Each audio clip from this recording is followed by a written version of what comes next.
it's very, very, very interesting, the novel. At the Yes. beginning, I say no, but then... No, it happened the same to me. In the very beginning, Yes, I yes. didn't enjoy it. Yes, yes.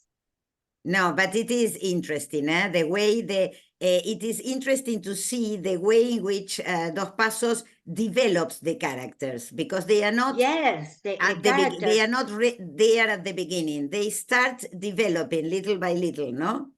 Yes. It's interesting. Now, I don't remember. I remember that we finished, we stopped on page 19, but I don't remember Yes. where. Teresa perhaps may remember something. No, Inés, I couldn't mark.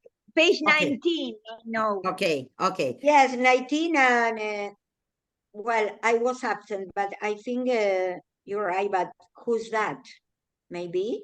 A ver. A little bit after that, because I marked, pulled my knife on him yesterday.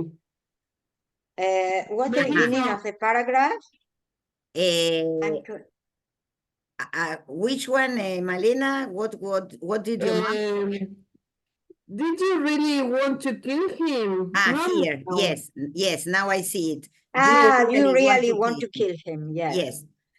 Well, here this is the conversation between Chris and Anderson, and we are developing this. This Chris has practically appeared now, no? So he's rather new to us. And I sent you in the by WhatsApp a very short description about each of them. Yes. Yes. Yes. Yes. Okay. So, do you really want to kill him? Not now, but he gets the hell started in me. The way he teases me. Pulled my knife on him yesterday. You wasn't there. Didn't you notice how looked sort a drill? So he's complaining against one of the officers, yes, who ill-treated him and who was very spiteful. Yes, but how old are you, Chris? I'm 20. You are older than me, ain't you? I'm 22. So here we get their ages, 20 and 22. They were leaning against... And 20 and 22? Okay. Chris, But one is 19 years Fuseli, old. because remember there are three. There are three of them. Fuseli, the Italian Fuseli is 19. And now we have Chris, 20, and Anderson, 22. Andrews. Okay. Andrew, sorry. The youngest Andrews. is Fuseli. Andrews. 20, Chris, is, and 22, Andrews. Andrews, yes. So they are talking about this officer that was so aggressive to Chris. And Andrew says, say, is the stars the same over there, overseas, as is here? I guess so, said Andrews, laughing, though I've never been to see. I never had much schooling, went on Chris. So here you see, this Chris is the one who hasn't studied, who comes from the countryside. He's very emotional. He reacts violently, let's say.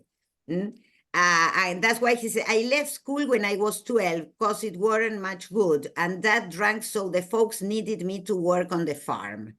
So you see, his past is also different from the other two. Their life yes, because were completely different. Completely. Their places, the places where they live, and the conditions of everyone. Yes. Yes. It is funny because one is from the East Coast, the other one from the West Coast, and the other one from the middle of the country. From the middle, yes. And what Dos Passos is interested in showing is the kind of ruining of the society in all America, because his point is that all the country is deteriorating. So that's why he shows three characters from three different places. Sorry, different in what backgrounds. year did he wrote this novel? Sorry, In what year did he wrote this Don is Dos Passos? this is one of the earliest. This is 19 before the second world, before the Spanish Revolution. In Before, 1921. '21. Maybe 1930. in 21. No, no. 1920s, in the 20s. In the 20s. He wrote this novel after the killing The of first Sacco World War. Vanzetti. You remember? Because he was one of the intellectuals who defended Sacco Yes, Vanzetti. who defend Mhm. Sacco Vanzetti. So in a way, after the killing of Sacco Vanzetti, he started feeling this deterioration of the states, of the country itself, no? Yes, but Sacco Vanzetti's affair is 1919, Mhm. and this book is 1921. Exactly, yes. Mhm. Okay. So he asks Chris, what do you grow in your part of the country, Mostly corn, a little wheat and tobacco. Yes. Then we raised a lot of stock, but I was just going to tell you, I nearly did kill a guy once. You see how he speaks, the way Chris speaks is very little, I mean, practically illiterate. Yes, he doesn't speak a good English, let's say. No. Tell me about it. Was drunk at the time. And now he tells Andrews how he practically killed another man because he was drunk and they started quarreling, no, and that he could have killed him, no, which is really terrible.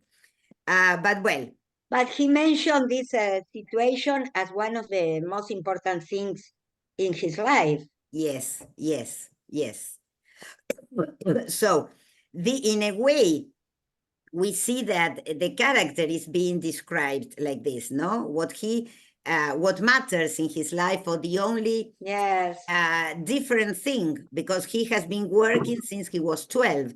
He practically didn't go to school, etc. No, and so Andrew says, "So you are in a hurry to get overseas, Chris, like me?" Said Andrews after a long pause. Andrews is perhaps the most important character, the most interesting character, no? Because he's the one who thinks, who has an analysis of things. Who had studied. He has studied, no? Yes, he's different. He's different. And so he makes this connection, no? That he, from his own, you remember that last time we read that he wanted to escape from his own personality. He had, and up to this moment, the author take the point of view of Andrews. Yes. Just Andrews, not the others. Not the others. Yes, you're right. And Andrews is the more conflicted character because he feels that he doesn't feel well anywhere, and so that's why he enrolls to change, to see what happens, no? And now he realizes that Chris also has a reason to go overseas, to go to Europe, yes, because he also has something to change. Yes. And so Chris answers, I'll push that guy Anderson into the sea. Anderson is the officer. If we both go over on the same boat, said Crisfield, laughing. But he added after a pause, I would have been hell if I had killed that fella, though. Honest, I would have wanted to do that. So he doesn't want to kill somebody. And he felt that it was okay he hadn't killed him because it would have been hell if I had killed him, no? Well, then they overhear a conversation. Somebody says, that's the job that pays, a violinist, said somebody. No, it don't, came a melancholy, drawling voice from a lanky man who sat doubled up with his long face in his hands and his elbows resting on his knees. just brings a living wage, a living wage. So they overhear this conversation, the men are there and somebody is going to sing. And why is this important? Because the one who is a musician is Andrews, no? Ah, yes, the violinist. Here they are violinist, talking, yes. they are not talking about him, but this conversation has a connection with his life, no? Then somebody is getting discharged, yes, because yes, Flanagan, I am. Ain't he got hard luck? Came a voice from the crowd. Yes, I have got hard luck, buddy, said the lanky man, looking at the faces about him out of sunken eyes. I ought to be getting $40 a week, and here I am getting $7, and in the army besides. So this is the bad luck. He could be earning 40, and now he's earning 7, and he's in the army, which is worse. I meant that you are getting out of this goddamn army. The army, the Democratic Army, chanted someone under his breath. So, you see, Democratic Army, because it isn't democratic at all. No, it is just the opposite. But Vigori, I want to go overseas and have a look at the Huns, said Flanagan. Remember, the Huns are the Germans, no? Who managed with strange skill to combine a Cockney wine with his Irish brogue. So this is a character, a funny character that appears very little, the Irish one. Overseas, took up the lanky man. If I could have gone and studied overseas, I'd be making as much as Kubelik. I had the makings of a good player in me. Kubelik was a great orchestra director. And yes, Teresa. No, you sent the information, Inés. Yes, Yes. I sent you the father and the son. One was played the cello, and the other one was a orchestra director who was very famous. And so this man, the lanky man, the man who is ill, said that if he could have studied overseas in Europe, he would be a Kubelik. He would be better. Why don't you go? Asked Andrews, who stood on the outskirts with Fuseli and Chris.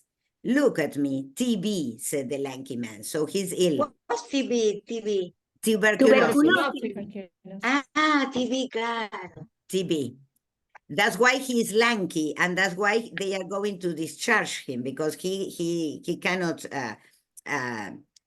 stay in the army because he's ill. Well, they can't get me over there soon enough, said Flanagan. Flanagan, the Irishman, he wants to go there. Yes, and